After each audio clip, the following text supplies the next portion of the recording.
2 Corinthians 6, 7, and 8. So we are always confident knowing that while we are at home in the body, we are absent from the Lord.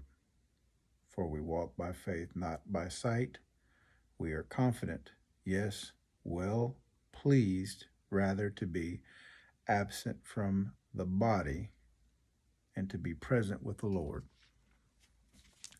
So this verse was given to me today. As I've used this verse before on many incidents involving deceased individuals, as I've,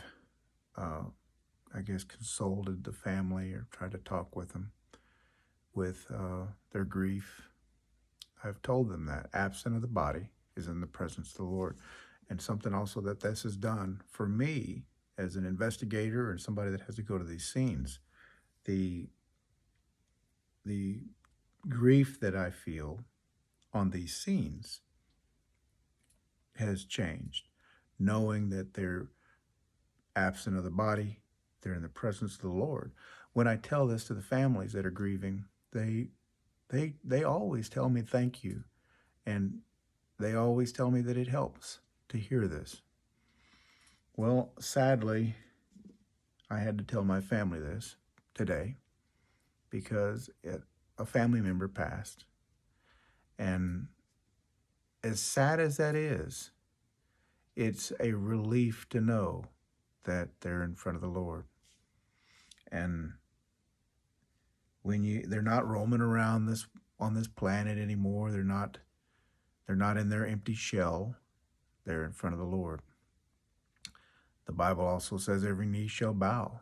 So they're not standing in front of the Lord. They're kneeling in front of the Lord.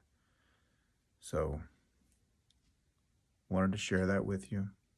If you've ever lost a loved one, if you ever think that, well, that loved one is talking to you right now, just know that they've had to go in front of the Lord.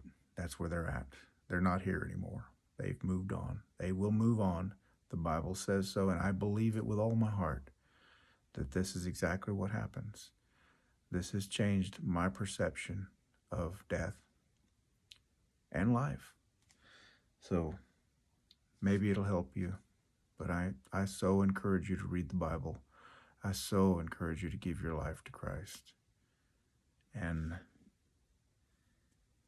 see how it will change your life forever. May the Lord be with you. God bless.